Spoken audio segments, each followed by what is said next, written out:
me, but this bitch love me. Shout out Jackson Doc, man.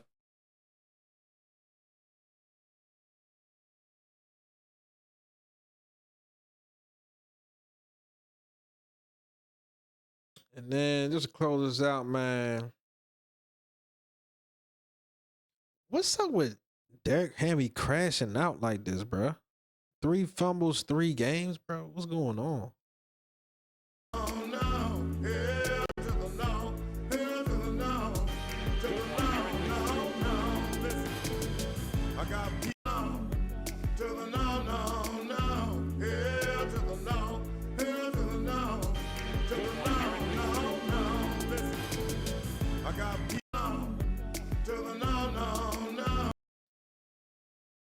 I mean, my perception of the Baltimore Ravens is the Baltimore Ravens need to stop shitting in their pants, man. Damn! It's like, which we've seen before, but when there are expectations, we see y'all shit in y'all draws, man. Damn! And it looks like that has trickled over to one of the best running backs of all time, Derrick Henry. Damn! The commitment these athletes make is astounding. The work regimen, the diet, they go through a whole lot. My man Derrick Henry has been straight his entire career up until now, when real expectations are warranted, real expectations are expected, and peak performance is expected as well. Last year, phenomenal year. Phenomenal year. For you to have a year like that, really can't nobody really talk shit to you, because you've been that nigga since way back when, since Alabama.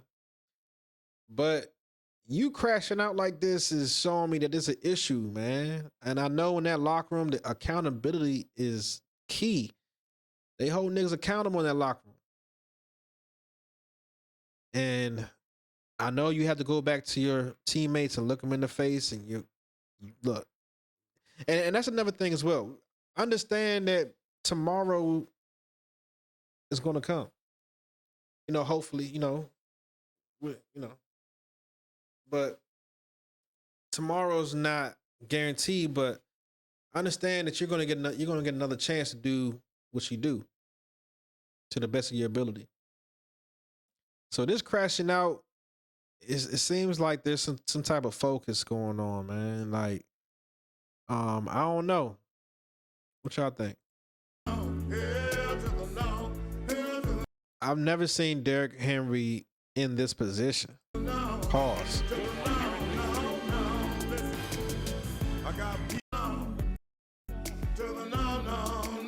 It's uncontrollable rage. I've never seen you in this act out like this.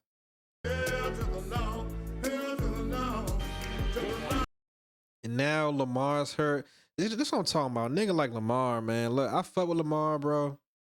But you keep shitting your pants, man. You keep shitting your pants, man, when we need you the most. Now, there's no threat from Burrow. The threat from Mahomes is dimmer. You're going to be favored against just about everybody you play. And now you get hurt because we done drugged this shit on way too long. You're like a 2-time MVP. We done drugged this shit on way too long. We supposed to been at least in a big show. You supposed to been in the Super Bowl at least, or at least even a conference championship. But now you're hurt. And now where does your stock go? I think the people are going to always have belief in Lamar Jackson and think he could be that guy to take him to the mountaintop. But I don't know. Anytime we need Lamar tends to bow out gracefully, not in the best way and not in the best light.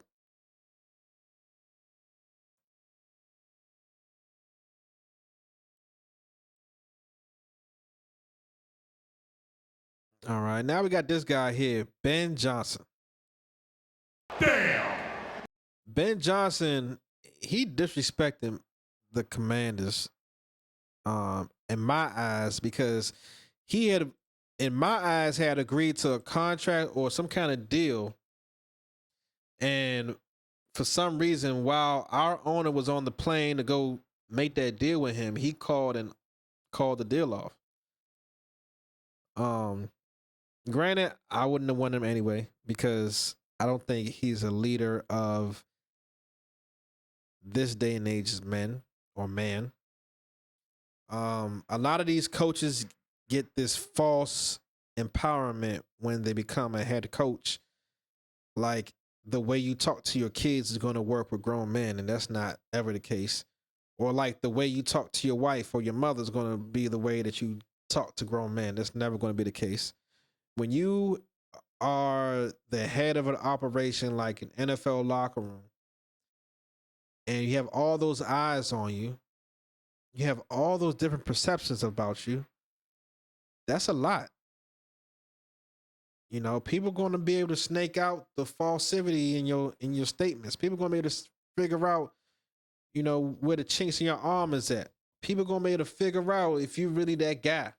And a lot of times, y'all dudes who they be making, you know, head coaches, let's be honest, a lot of these white offensive coordinators who get these opportunities tend to not be leader of men. And leader of men is a prerequisite that every coach will need to be successful, especially when you get to the, you know, big levels like the NFL. So yeah, like I said, he kind of disrespected us, you know. Ben Johnson. Ben Johnson and Commanders. Let's see what comes out.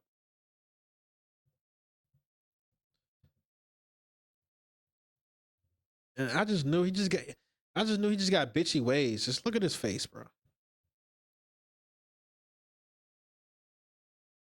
Yeah, look, bro, just look at his face. He just got a bitchy face, bro.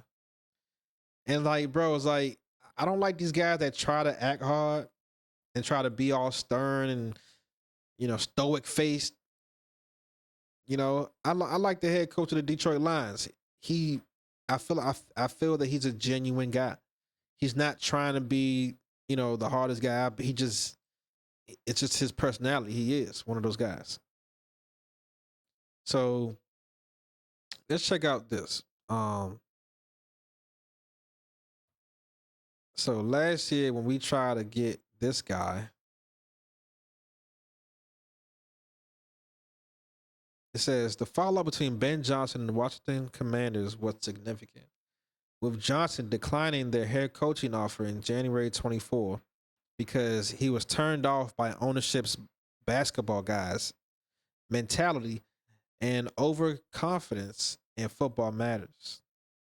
So he's basically saying that the guys that we had in upper management were basically not basketball guys bringing the basketball mentality to the football. Which I don't understand what that does for the front office or why he cares about that, because that's over his pay grade. That's has no concern of him. You know, Johnson subsequently stayed with the Detroit Lions and was later reported to have a differing vision for the Commanders' quarterback situation, preferring Sam Howell over the drafted Jaden Daniels. Shut the fuck up.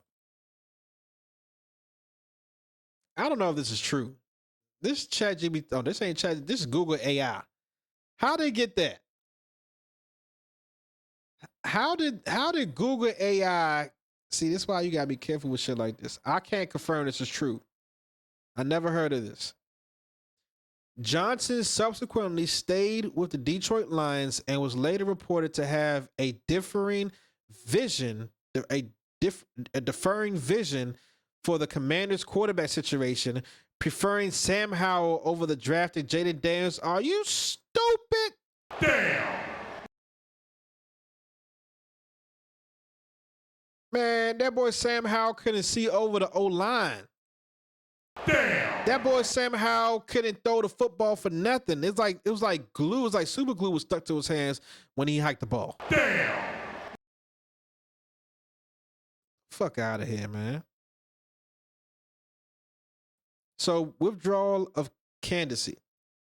Johnson withdrew his name from the consideration for the Commanders' head coaching position in 24, while Washington brass was en route to Detroit to meet him on the private jet. Let me add that. We was on the private jet to go meet dude, gassed it up and all that, spent the hundreds of thousands of dollars to get that jet fuel for that jet ready. We in the air, and he calls off the meeting. Bro, you know how much money just cost me, bro?